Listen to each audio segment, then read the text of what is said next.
दरअसल खेल प्रतियोगिता में जो भ्रष्टाचार फैला हुआ है उसके लिए मैं कलेक्टर साहब से मिलने आया था कि यहाँ पर जो खेल वगैरह होते हैं उनमें जो बच्चों के साथ भ्रष्टाचार होता है, कैसे कि जो रेफरी के जो आदमी होते हैं या बच्चे जो उनके कोचिंग वाले होते हैं उनके पक्ष को लेते हुए थोड़ा ध्यान रखते हुए वो उनको जिताते हैं। उसका एक उदाहरण मेरे बच्चे के साथ भी हुआ है कि इसका कोच मैं खुद ही था ताइक्वांडो का, क्योंकि मेरे पास इतना पैसा नहीं है कि मैं कोच लगाऊं 2.5, 3, 4, 5 हज़ार का, तो मैं खुद ही इसकी प्रैक्टिस कराता था इनको।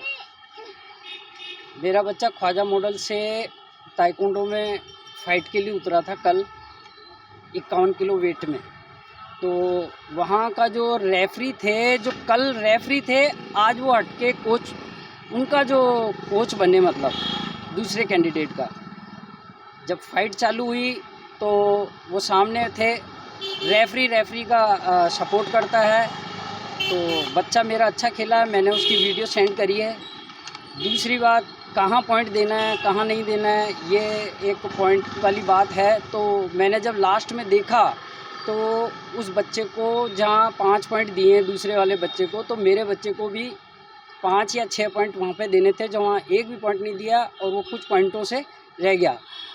अभी मैंने कलेक्टर साहब से ये रिक्वेस्ट करी है कि मेरे बच्चे के साथ जो हुआ वो तो कोई बात नहीं, हो गया, लेकिन आने वाले भविष्य में जो भी टीचर्स हैं या जो ये मैच होते हैं, वो न्यायिक प्रक्रिया का कोई सक्षम अधिकारी के सामने ये जो व्यवस्था पूरी होनी चाहिए, जिससे जो गरीब बच्चा है अगर आगे आना चाहता है तो वो आराम से आगे आ सकता है बिना पार्शलिटी के। इसलिए मैं कलेक्टर साहब से मिलने आया था कि जो भी बेचारा गरीब बच्चा है, बिना कोच के है, जिसके पास पैसे नहीं है, वो बिना कोच के भी फाइट कर सके।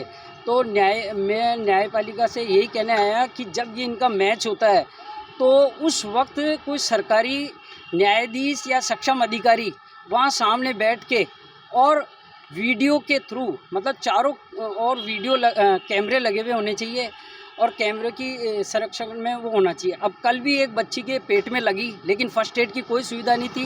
उस बच्ची की फ़ोटो भी मैं आपको दे दूँगा, कल उसके पेट में लगी थी, उसकी कोई सुविधा नहीं थी। वो अब पता नहीं उसके क्या हुआ है, वो हॉस्पिटल पे जाने पे ही पता पड़ेगा। मैंने उसे उठाया, उल्टा किया और फिर वहाँ जैसे तैसे करके उसको हॉस्पिटल तक पहुँचाया। वहाँ कोई फर्स्ट एड की व्यवस्था नहीं थी और ना ही उनको कोई 4 व्हीलर की सुविधा थी कि बच्ची को सीधी लेटा के ले जाए। इस तरह की जो प्रॉब्लम आती है, ये इसलिए आ रही है कि प्रशासन इस साइड बिल्कुल ध्यान नहीं दे रहा है।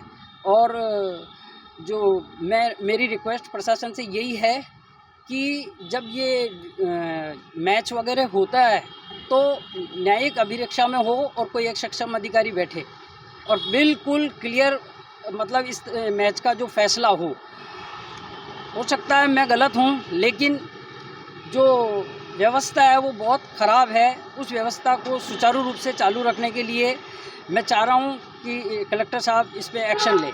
और मेरा नाम दिलीप कुमार है, मैं खुद भी एक अध्यापक हूँ और उसका कोच भी मैं ही हूँ। मेरा बेटा है वो, और कोच भी मैं ही हूँ उसका।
Could you copy? Pizza Point, Kangor. For delicious moments.